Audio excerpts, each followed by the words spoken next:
Volkswagen has given the Tiguan a new look so that it resembles its bigger brother, the Touareg. However, underneath the skin, it's pretty much identical to the old car, which is no bad thing. For instance, the boot, it might not be the biggest in this class, but it's a square shape, which makes it very usable. Plus, there's hardly any lip for you to lift things over.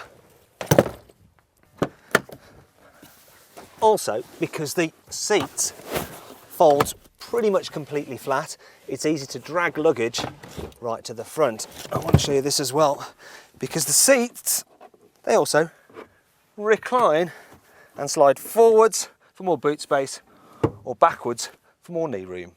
The Tiguan feels very spacious here in the front as well, and it has that lovely VW quality to it with nice damp controls. Everything's very logically laid out, and as standard you get things like air conditioning, a digital radio and ESP anti-skid control. As for useful storage cupboards, well, let's see.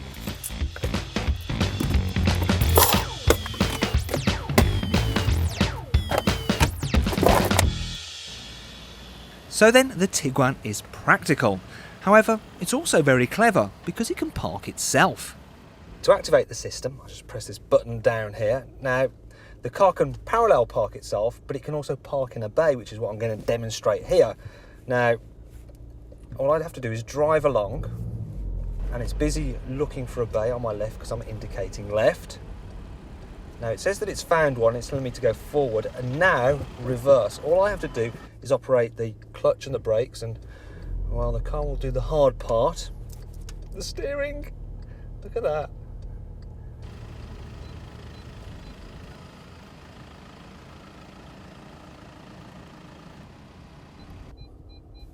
After a few manoeuvres, it's all over. Easy. What's also easy is taking the Tiguan off-road. Volkswagen's 4Motion all-wheel drive system provides sufficient grip on slippery surfaces, while the jacked-up suspension gives you enough ground clearance to deal with tricky obstacles. Really though, the Tiguan is most at home on the road, and despite the jacked-up suspension, it handles pretty much like a Golf. The steering's sharp, there's hardly any body roll, and it's comfy too. Plus it's quiet, and I have to say that the diesel engines provide a good balance of performance and economy. Complaints? Well, I have but a few. At times the ride can feel a little bit jiggly over rough surfaces, and the gearbox is a bit notchy. I suppose I could also say that the Tiguan isn't as striking nor as capable as some other SUVs, but I won't, because it's desirable, easy to live with, and has all the off-road capability most people are ever going to need.